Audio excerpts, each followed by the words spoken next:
Hola, en el video anterior vimos conceptualmente qué es un sistema operativo, los distintos tipos, qué son las tareas y en particular qué es un sistema operativo de tiempo real. En el video de hoy vamos a estar viendo FreeRTOS, las tareas en FreeRTOS, cómo crear una tarea y específicamente cómo crear tareas con FreeRTOS en un SP32.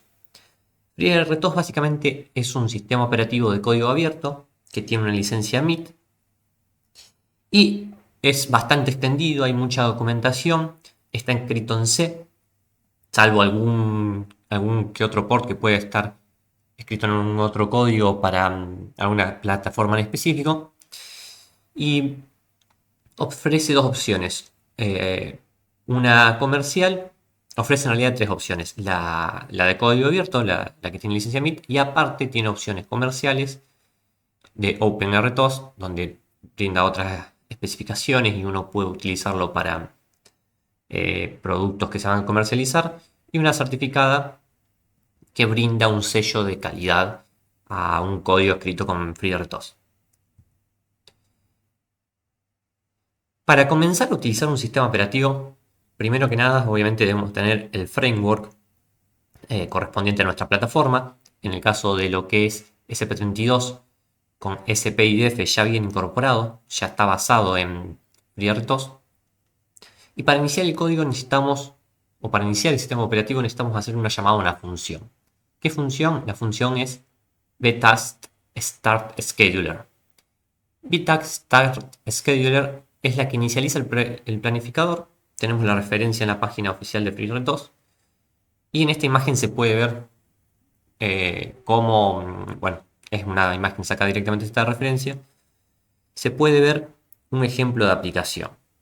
En una función cualquiera, que normalmente es la función main, uno lo que va a hacer en la primera parte es hacer todas las configuraciones previas a iniciar el sistema operativo y a crear las tareas. ¿Cómo se crean tareas? Con xtaskCreate. Esto lo vamos a ver más adelante.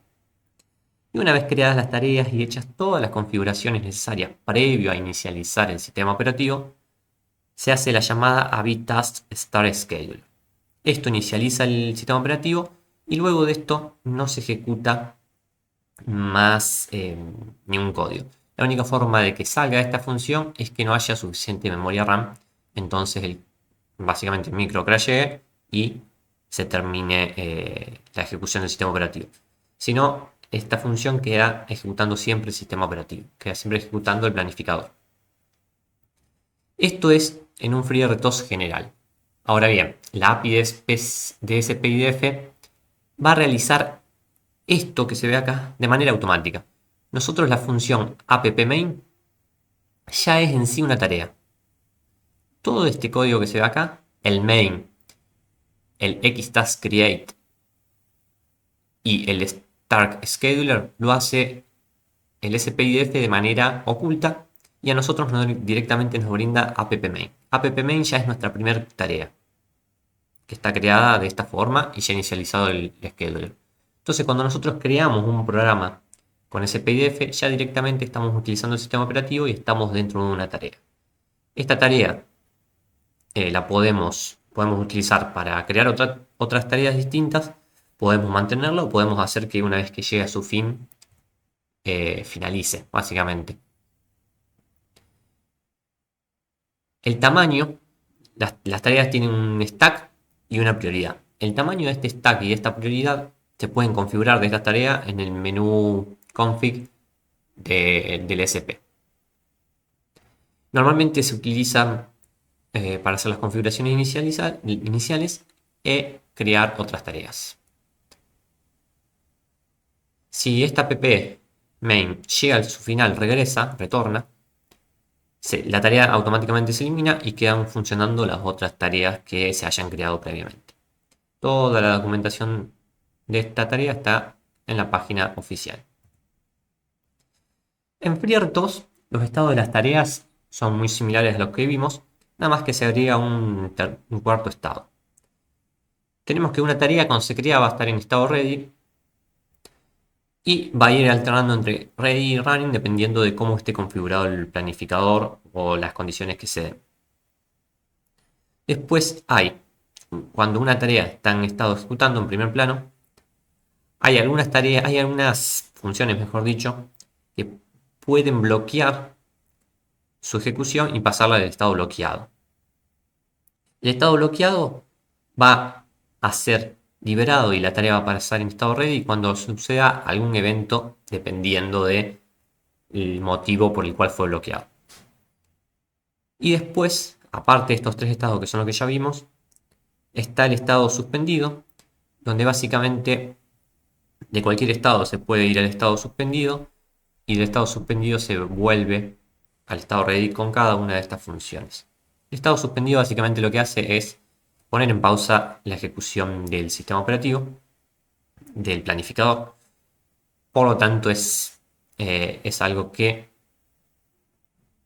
es como si la tarea se borrase, pero en realidad la memoria queda reservada para si en un futuro se vuelve a necesitar. Y ahora sí vamos a ver cómo crear una tarea. xtaskCreate es una función que recibe varios parámetros. Primero, best_task_code. Este best_task_code es el código que se va a ejecutar cuando se llame la tarea. Ese best_task_code básicamente es un código que puede tener una parte de configuración y a la vez puede tener un bucle infinito. Luego el nombre, luego el tamaño de pila, luego el parámetro que se le puede pasar a la tarea, la prioridad y el handle que puede ser utilizado para referenciar a la tarea. Esto es de la página oficial, ahora lo vamos a ver mejor con un ejemplo. A la vez,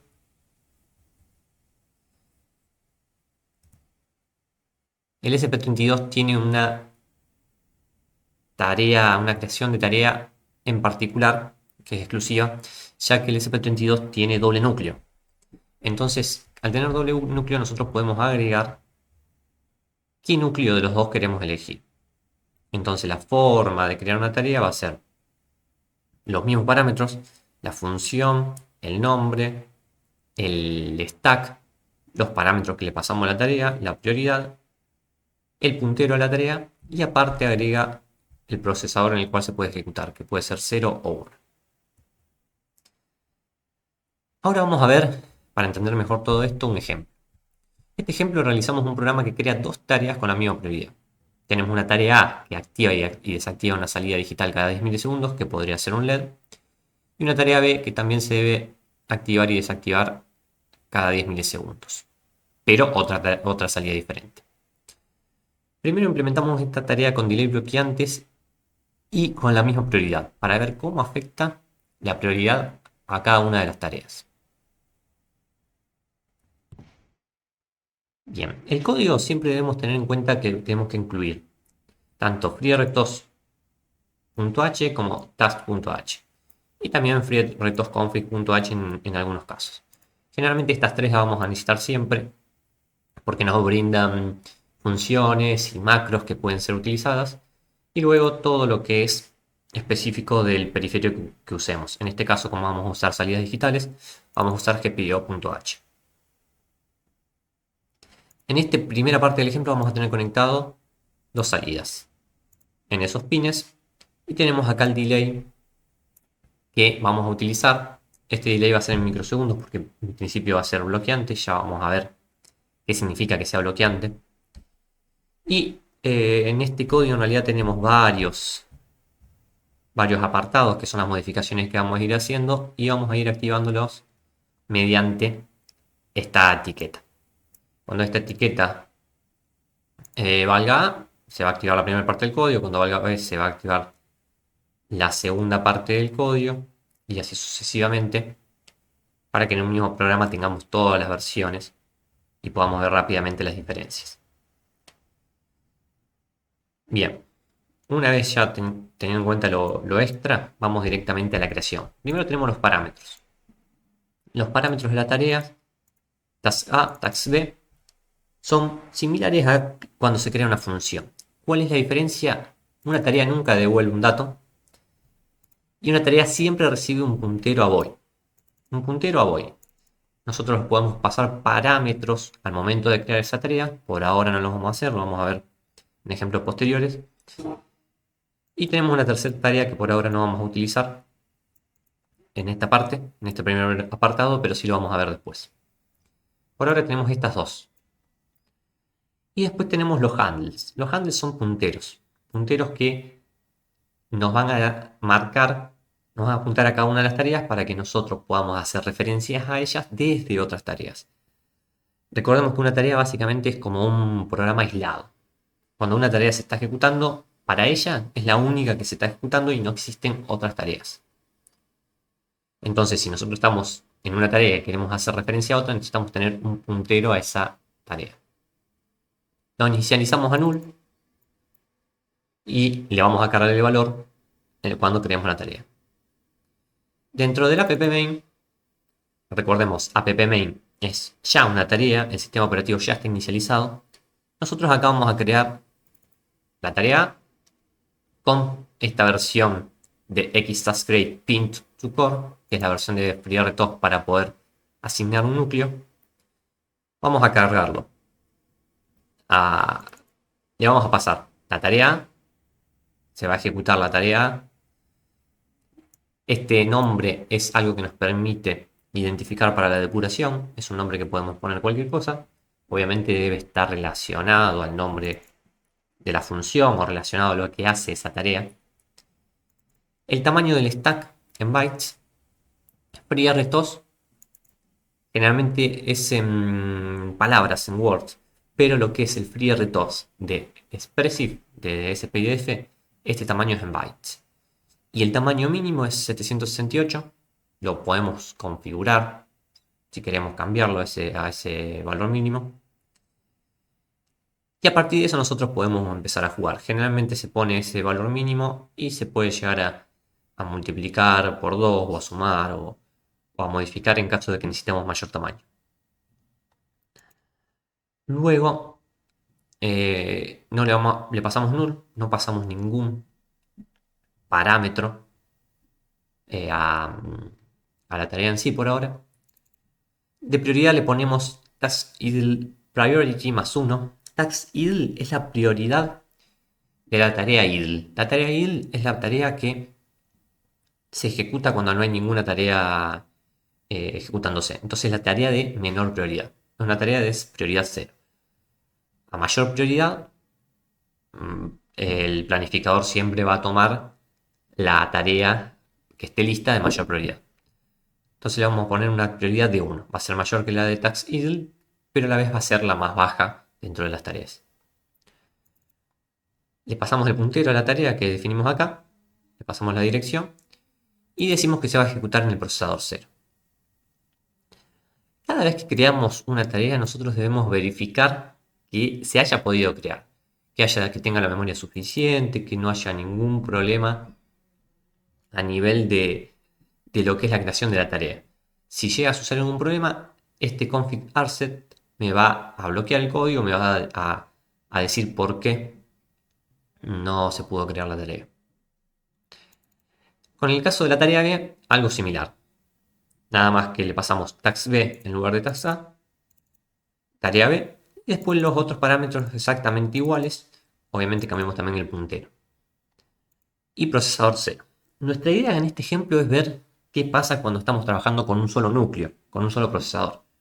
Después con los procesadores, básicamente vamos a poder trabajar de manera paralela verdadera. Pero la idea en este ejemplo es ver qué pasa cuando tenemos dos tareas en el mismo procesador ejecutándose. Una vez creadas las tareas, vemos que acá app-main cierra. Al cerrar, esta tarea automáticamente se elimina. Por lo tanto, van a quedar ejecutándose de manera paralela task A y task B. La tarea A lo que hace es configurar un LED. Y luego de la configuración tenemos el while. Fíjense que tenemos un while 1, o sea, un bucle infinito.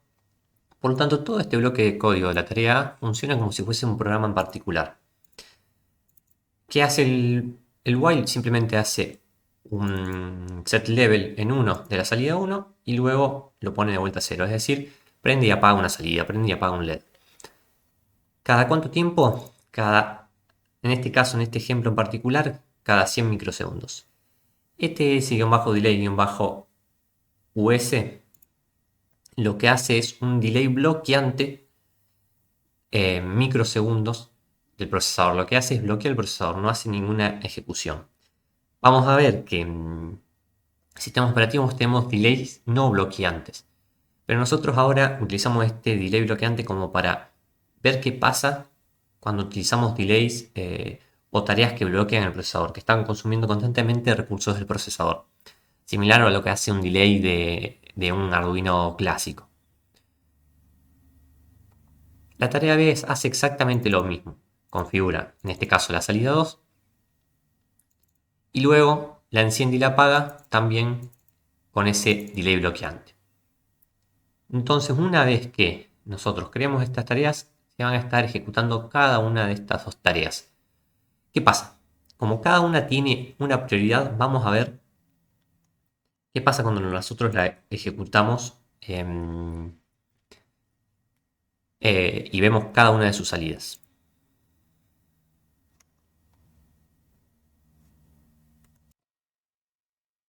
Bien, ahí el programa fue cargado a la placa y ahora vamos a utilizar el analizador lógico para ver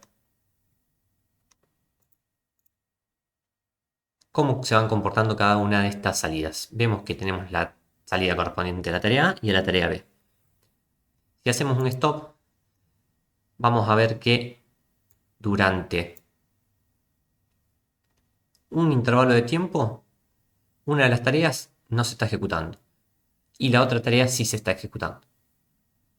Y cuando se ejecuta la tarea, tenemos el delay de 100 microsegundos.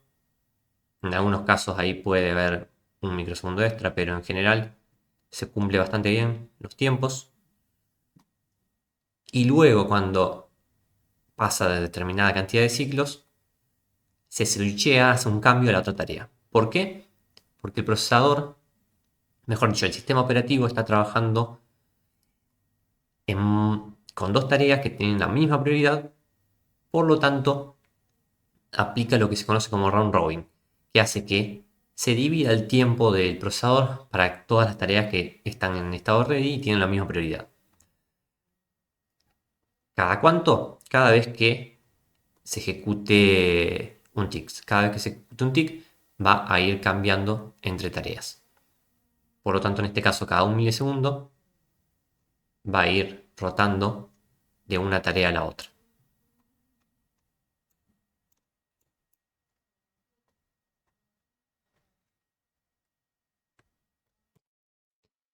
Ahora la modificación que hacemos únicamente es subir la prioridad a una de las dos tareas, en este caso a la tarea B. La tarea de B le vamos a dar un más 2 de prioridad y la tarea 1 la vamos a dejar, la tarea A, más 1. El resto del código queda exactamente igual. Vamos a ver qué pasa al ejecutarse. Como vemos, la tarea B, al ser mayor prioridad, se ejecuta siempre y nunca le da espacio a la tarea A porque está 100% ocupando el código. Entonces acá tenemos graficado cada uno de los ejemplos, tanto en la tarea A como lo que pasa en el caso B.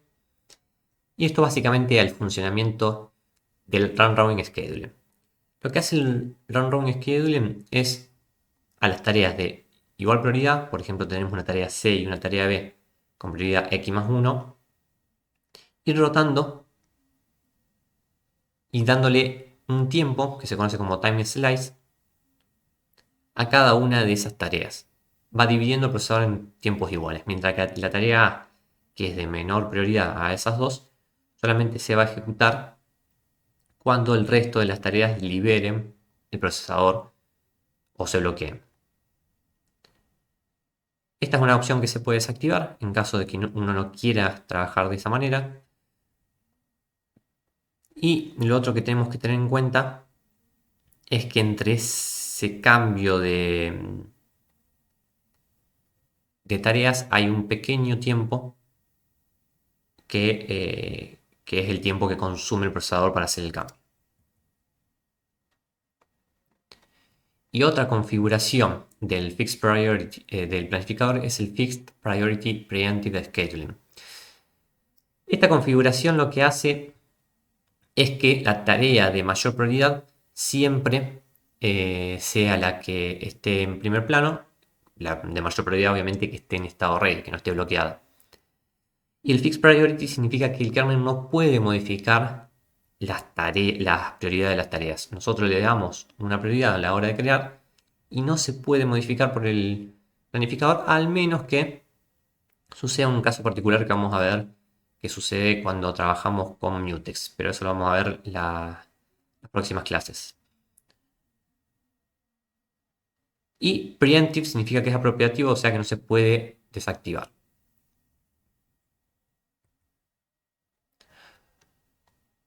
Otras cuestiones que tenemos que tener en cuenta de las prioridades es lo que mencionaba de la tarea idle, que tiene prioridad 0.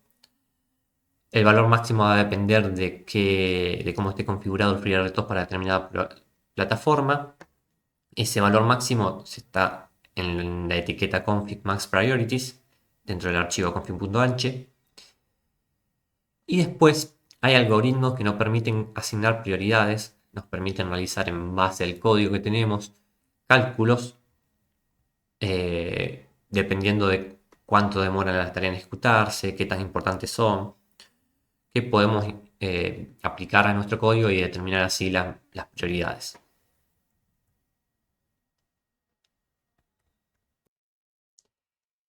Dijimos que estábamos utilizando un delay bloqueante, que básicamente es un delay que hace uso del procesador durante todo el tiempo que le especifiquemos, y eso hace que si tenemos tareas de distinta prioridad, una se quede ejecutando y no libere nunca el procesador. Eso era para ver un caso extremo y para ver lo que sucede en ciertas situaciones donde una tarea ocupa el 100% del CPU. Ahora bien, vamos a ver que FreeRTOS implementa un delay que lo que hace es bloquear la tarea durante determinado tiempo, pero libera el uso del CPU. Entonces hay otra tarea que esté en estado ready, así sea de menor prioridad, puede ir a utilizar el procesador y después cuando la tarea de mayor prioridad termine el delay volverá a la ejecución en sí. Vamos a reemplazar entonces en el ejemplo los delay bloqueantes por VTax delay y vamos a ver qué pasa tanto con prioridades iguales y diferentes.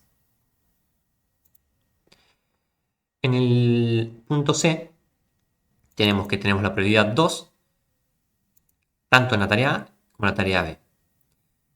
Y, o sea que tenemos la misma prioridad. Y lo que sí cambiamos es el delay. En lugar de usar el delay bloqueante vamos a usar VTax delay. VTax delay es muy importante tener en cuenta lo siguiente. VTax delay no recibe un parámetro en base a tiempo, sino que recibe un parámetro en base a ticks. ¿Qué significa que sea en base a ticks? Que nosotros, dependiendo de la velocidad, la frecuencia que esté trabajando el microprocesador, mejor dicho, no el microprocesador, el sistema operativo, un ticks puede valer 1 milisegundo, 10, 20, 200, dependiendo del valor que le hayamos configurado. Entonces existe esta etiqueta por tick-period-milisegundos, que cuando nosotros a este valor lo dividimos por esa etiqueta, hacemos que este valor sea, el resultado sea este valor en milisegundos. Entonces siempre que pongamos esta etiqueta, la división con esta etiqueta, este valor va a estar representado en milisegundos independientemente del tiempo del procesador. Ahora bien, ¿cómo sabemos cuál es la velocidad del sistema operativo? ¿Cuál es este tiempo de ticks? Para eso tenemos que abrir una terminal.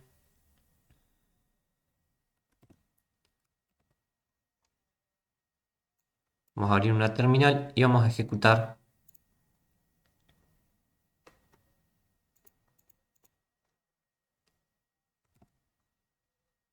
vamos a ejecutar el menú config. Cuando ejecutamos el menú config, vamos a ir a poder ver los datos del sistema operativo en la parte de component config. Vamos a buscar dónde está FreeRTOS. Y acá podemos hacer que FreeRTOS, por ejemplo, corra solamente en un núcleo. Y acá, y entre otras configuraciones, tenemos el tick rate. El tick rate en Hertz, o sea, está en 1000 Hz, 1 kHz. Por lo tanto, si hacemos 1 sobre 1000, nos va a dar básicamente el tiempo ese de tick. 1 sobre 1000 es 0,0001, por lo tanto es un milisegundo. Tenemos que cada tick vale un milisegundo. Este valor lo podemos modificar entre un rango de 1 a 1000. 1000 me va a corresponder a un tick de un milisegundo. Ese cambio de contexto entre tareas que veíamos anteriormente en el ejemplo de este cambio acá lo va a hacer cada un segundo. Acá veíamos que lo teníamos cada 1000 milisegundos, porque teníamos aparte 1000 y algo milisegundos, porque teníamos aparte ese tiempo eh, extra, digamos. Perdón, no 1000, 1,096 milisegundos, porque teníamos esos 96 microsegundos extra entre el cambio de contexto. Y si lo ponemos en 1, vamos a tener un cambio cada 1000 segundos. Por lo tanto, bueno, el rango está entre esos dos valores.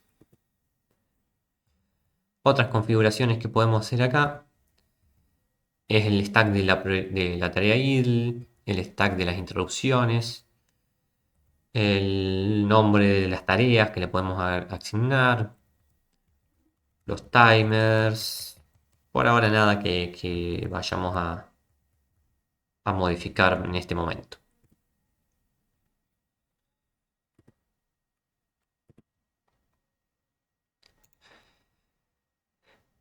Lo que sí quería saber, que quede claro es que, bueno, 100 en este caso va a representar 100 milisegundos, y si así nosotros modifiquemos ese parámetro, gracias a esta etiqueta siempre 100 va a significar 100 milisegundos.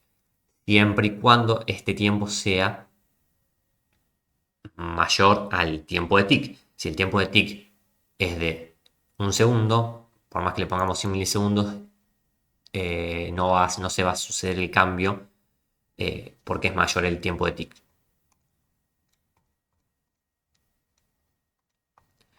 Volviendo al ejemplo entonces, ahora gracias a este delay que no es bloqueante, vamos a ver en nuestro programa, si lo ejecutamos, que va cambiando de contexto.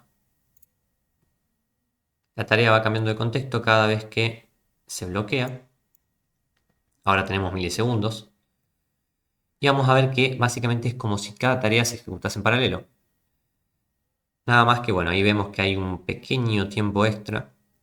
Y si nos acercamos bien y le hacemos mucho zoom, vamos a ver que en realidad las tareas no se ejecutan exactamente en paralelo, sino que cuando una se ejecuta y luego va al delay, recién la otra se ejecuta y va al delay.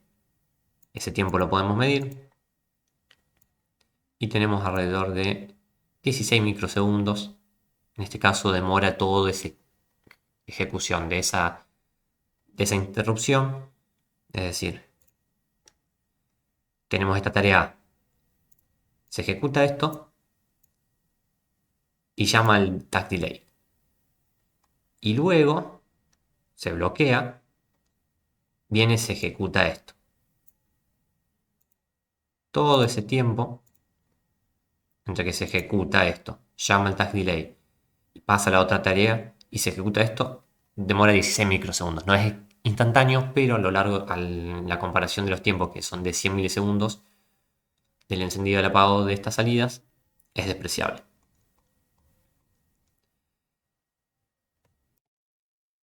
Y ahora, para ver, modifique la tarea B, le bajé la prioridad, o sea, la tarea A va a tener mayor prioridad, pero vemos que, ¿qué pasa si lo ejecutamos? Sigue funcionando de la misma forma. Sigue funcionando de la misma forma, se sigue ejecutando la tarea A, luego la tarea B. ¿Por qué? Porque el delay al no ser bloqueante, cuando la tarea A se bloquea debido al delay, el procesador va y busca la tarea de siguiente prioridad. Por lo tanto, gracias a esto nosotros podemos ir alternando y aprovechando bien los tiempos de cada tarea, de manera sencilla. Y veamos este detalle, ahora puse la tarea A con menor prioridad que la tarea B. A simple vista, parece que se ejecutan de la misma forma. Pero ¿qué pasa si le hacemos un zoom? Si hacemos un zoom, vamos a ver que en realidad tenemos que primero se ejecuta siempre la tarea B y luego la tarea A. Entonces, ese tema de prioridad es muy importante. Saber qué tareas obviamente son las más prioritarias y deben tener mayor prioridad y cuáles asignarle menos prioridad. Porque de eso va a depender siempre el orden de ejecución y cómo el planificador vaya distribuyendo el tiempo del CPU.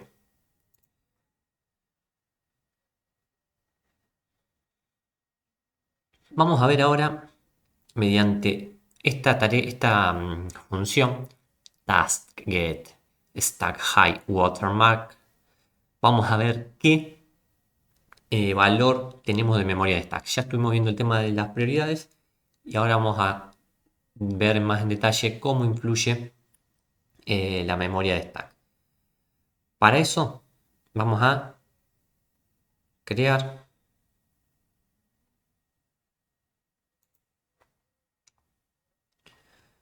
vamos a ir al ejemplo de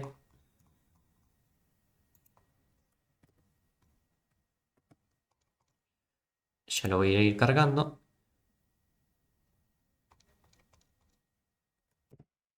Bien, ahí ya lo tenemos cargado y vamos a ver qué hacemos en esta parte.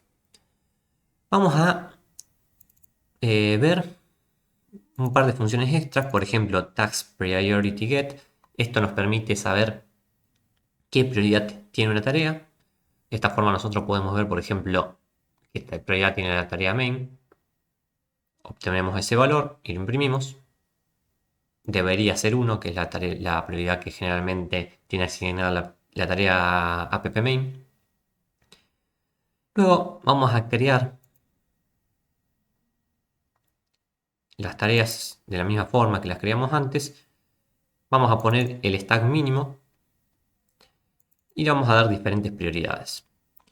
Y vamos a crear una tercera tarea que va a ser la tarea que monitoree el valor del stack. Le vamos a dar mayor prioridad porque, bueno, mayor cantidad de memoria porque necesitamos hacer mayor cantidad de funciones. Y va a tener la prioridad número 1. Vemos que cada una de las tareas A y B siguen de la misma forma.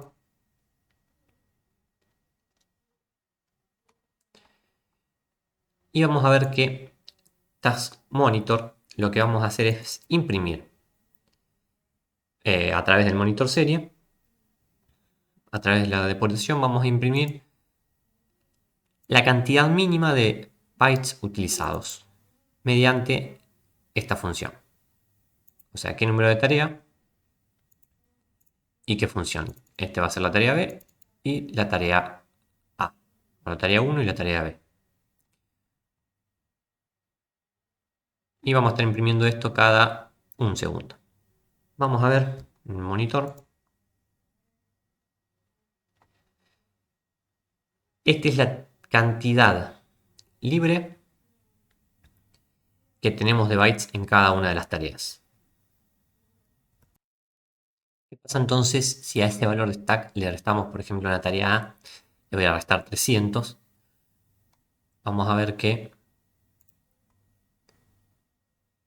vamos a tener que la tarea A, la tarea 1 va a tener 40 bytes disponibles solamente, mientras que la tarea 2 va a tener 308. Vamos a llevar esto al límite. Vamos a poner a la tarea 2.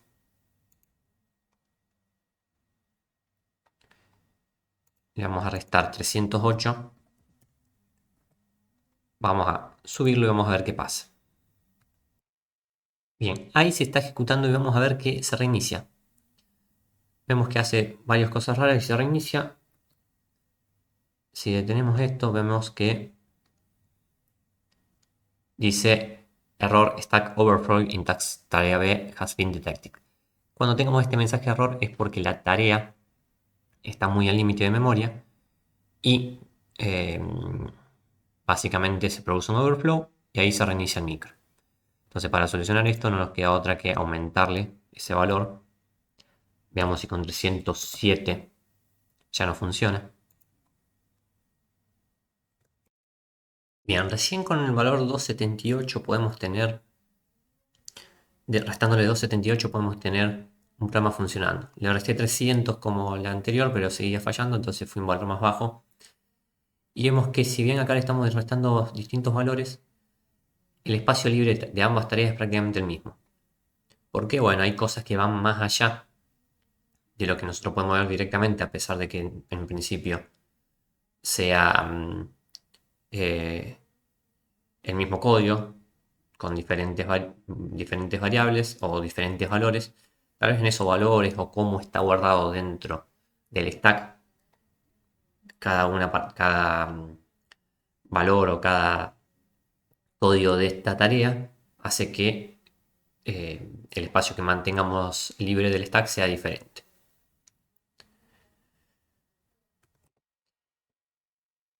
Y como último vamos a ver bitax delete. Bitax delete nos permite a nosotros eliminar una tarea, ya sea la tarea propia, pasándole el handle null, o una tarea ajena, pasándole el parámetro, el handle de la tarea que queremos eliminar. Así que vamos a agregar un pulsador en task A que elimine la tarea de task B si ese pulsador es presionado.